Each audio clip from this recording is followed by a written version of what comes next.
दोस्तों, बड़ी खबर निकलकर सामने आ रही है। ईरान में अचानक इंटरनेट बंद। विरोध प्रदर्शनों के बीच पूरे देश में इंटरनेट ब्लैकआउट। आखिर क्यों हुआ ऐसा, जानेंगे पूरा मामला। अगली खबर में आपको बताएंगे। जम्मू और कश्मीर में आर्टिकल 370 फिर लागू करे भारत।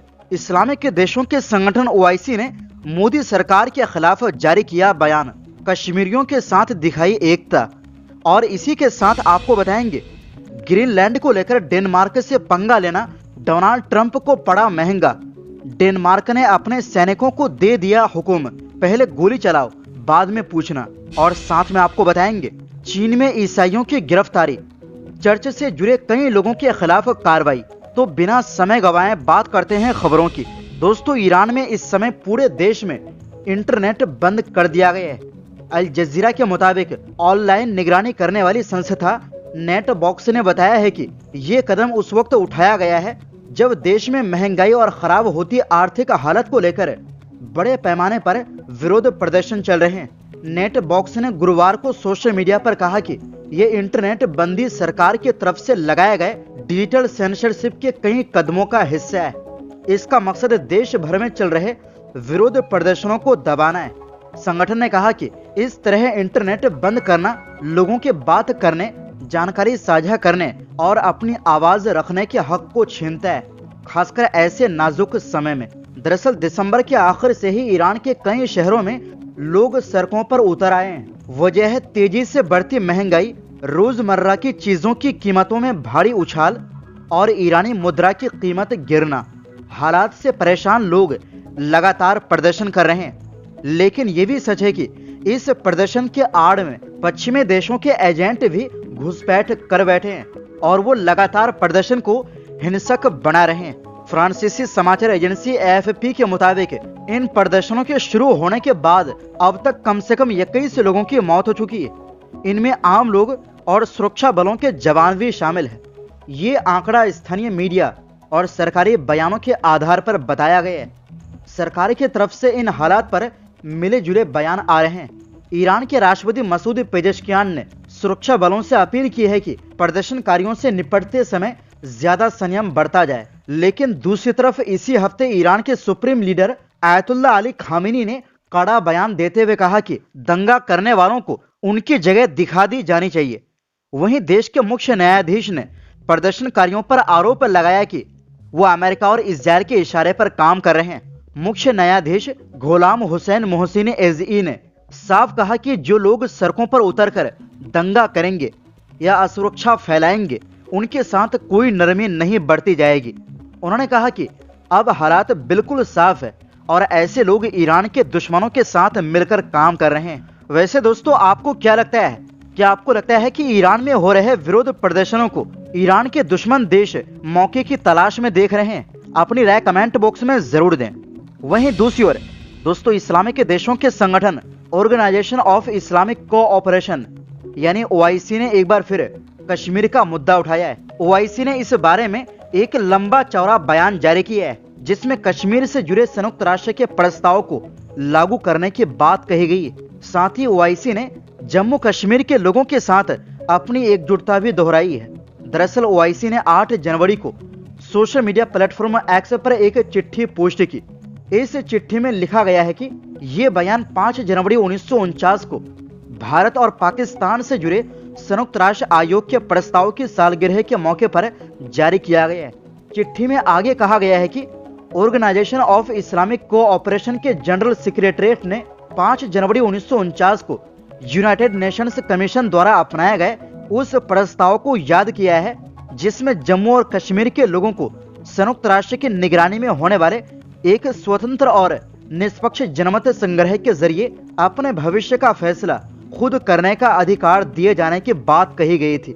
ओआईसी ने कहा कि ये प्रस्ताव संयुक्त राष्ट्र सुरक्षा परिषद के दूसरे संबंधित प्रस्ताव के साथ मिलकर जम्मू कश्मीर विवाद को सुलझाने के लिए एक कानूनी ढांचा तैयार करता है। इस मौके पर जनरल सेक्रेटरीट ने जम्मू कश्मीर के लोगों के साथ पूरी एकजुटता जताई है और अंतर्राष्ट्रीय स्तर पर माने गए जम्मू कश्मीर के दर्जे का सम्मान करने की अपील की है। इसके साथ ही ओआईसी ने 5 अगस्त 2019 और उसके बाद उठाए गए सभी एक तरफा कदमों को वापस लेने की मांग की है। संगठन का कहना है कि ये कदम अंतर्राष्ट्रीय कानून और संयुक्त राष्ट्र के जरूरी प्रस्ताव के खिलाफ है। चिट्ठी में आगे कहा गया है कि जनरल सेक्रेटरीट ने खासकर संयुक्त राष्ट्र की जिम्मेदारी पर जोर दिया है कि वो जम्मू कश्मीर से जुड़े अपने प्रस्ताव को लागू करे और संयुक्त राष्ट्र सुरक्षा परिषद के प्रस्ताव के मुताबिक इस विवाद का अंतिम और स्थायी समाधान निकाले। वहीं दूसरी ओर दोस्तों, डेनमार्क के रक्षा मंत्रालय ने चेतावनी दी है कि डेनिश सैनिक ग्रीनलैंड पर किसी भी हमले का तुरंत बलपूर्वक जवाब देंगे। मंत्रालय का यह बयान ग्रीनलैंड पर कब्जा करने के लिए अमेरिकी सैन्य हस्तक्षेप के विचार के बाद आया है। मंत्रालय ने डेनिश आउटलेट बर्ली गस्के को बताया कि सैनिकों को सेना के नियमों के तहत बिना आदेश का इंतजार किए किसी भी विदेशी हमले का मुकाबला करना होगा। व्हाइट हाउस ने कहा कि ट्रंप अभी भी ग्रीनलैंड को बलपूर्वक लेने की संभावना पर विचार कर रहे हैं। इसमें कहा गया है कि शीत युद्ध के समय का एक नियम जिसमें सैनिकों को हमला होने पर तुरंत लड़ाई शुरू करने की आवश्यकता होती है, अभी भी लागू है। इस बीच यूरोपीय नेता इस बात पर विचार कर रहे हैं कि ग्रीनलैंड पर कब्जा करने की डोनाल्ड ट्रंप की बार बार की धमकियों का जवाब कैसे दिया जाए। 1952 का नियम कहता है कि हमले की स्थिति में सेना को बिना आदेश का इंतजार किए या मांगे जवाब देना चाहिए, भले ही संबंधित कमांडरों को युद्ध की घोषणा या युद्ध की स्थिति के बारे में पता ना हो। डेनमार्क के यूरोप के साथी देश उसके साथ खड़े हो गए हैं। उन्होंने कहा है कि इस मामले में सब मिलकर एक साथ जवाब देने की तैयारी की जा रही। फ्रांस के विदेश मंत्री जीन नोएल बैरोट ने बताया कि वो इस मुद्दे पर जर्मनी और पोलैंड के विदेश मंत्रियों से बात करेंगे। उन्होंने ये भी कहा कि फ्रांस यूरोप के बाकी देशों के साथ मिलकर पूरी प्रतिक्रिया को एक साथ और तालमेल से तय कर रहा है। उन्होंने फ्रांस इंटर रेडियो से कहा, हम कार्रवाई करना चाहते हैं, लेकिन हम अपने यूरोपीय भागीदारों के साथ मिलकर ऐसा करना चाहते हैं। इस बीच फिनलैंड के एक बड़े अधिकारी ने नाटो में इस मुद्दे को उठाने का आह्वान किया है। बता दें कि ग्रीनलैंड नाटो का स्वतंत्र सदस्य नहीं है, लेकिन डेनमार्क की सदस्यता के तहत आता है।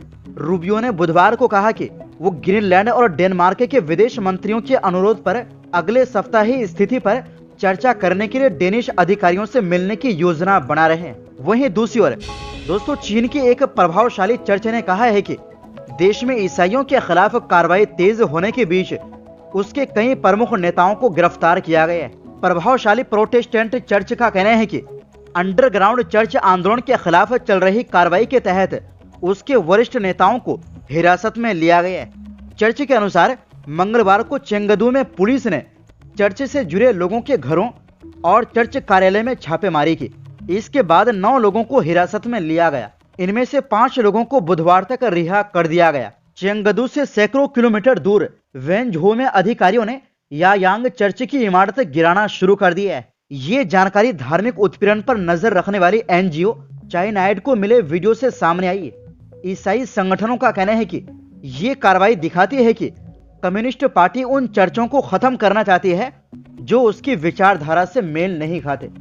बीबीसी ने इन मामले पर टिप्पणी के लिए यूके स्थित चीन के दूतावास से संपर्क किया है। अधिकारियों ने अब तक कोई बयान नहीं दिया है। दरअसल चीन नास्तिक को बढ़ावा देता है और धर्म पर सख्त कंट्रोल रखता है। सरकार ने 2018 में कहा था कि देश में 4.4 करोड़ ईसाई है। तो दोस्तों, फिलहाल के लिए इस रिपोर्ट में बस इतना ही। फिर मिलते हैं एक नई रिपोर्ट्स के साथ।